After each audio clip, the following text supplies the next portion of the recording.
Great Barrier reef. Australia যেমন ক্যাঙ্গারুর দেশ হিসাবে পরিচিত, তেমনি গ্রেট ব্যারিয়ার রিফের জন্যও পরিচিত।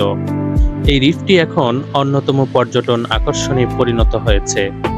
অস্ট্রেলিয়ার উপকূলীয় শহর কুইন্সল্যান্ডের কোরাল সাগরে পৃথিবীর সর্ববৃহৎ প্রবাল প্রাচীর গ্রেট ব্যারিয়ার রিফ অবস্থিত, যা ২,৯০০টির বেশি প্রবাল প্রাচীর এবং শত শত দ্বীপ নিয়ে গঠিত, যা পৃথিবীর সবচেয়ে বিচিত্র বাস্তুতন্ত্রের একটি এবং অস্ট্রেলিয়ার দর্শনীয় স্থানগুলোর অন্যতম।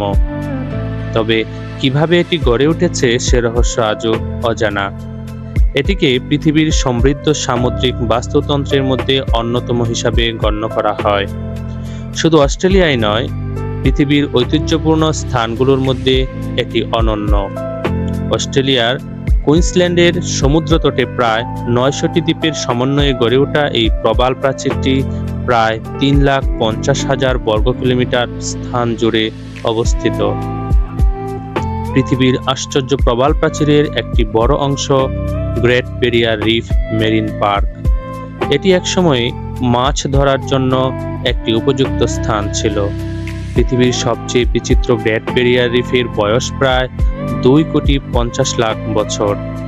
বয়স বিবেচনায় ঐতিহ্যপূর্ণ স্থানগুলোর মধ্যে এটির বিপরীত অন্যটি খুঁজে পাওয়া যায় না। বিচিত্র পৃথিবীর এই বিচিত্র স্থানটি পর্যটকদের কাছে একটি আকর্ষণীয় পর্যটন কেন্দ্র।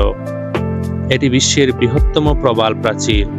বিশ্লেষকদের ধারণা, কোরাল ব্লিচিংয়ের ফলে এই প্রবাল প্রাচীরের ব্যাপক ক্ষয় হয়েছে। এতে করে ব্যারিয়ার রিফের সৌন্দর্য কিছুটা কমেছে। প্রতি বছর সারা পৃথিবী থেকে ২০ লাখেরও বেশি পর্যটকের আগমন ঘটে গ্রেট ব্যারিয়ার রিফে।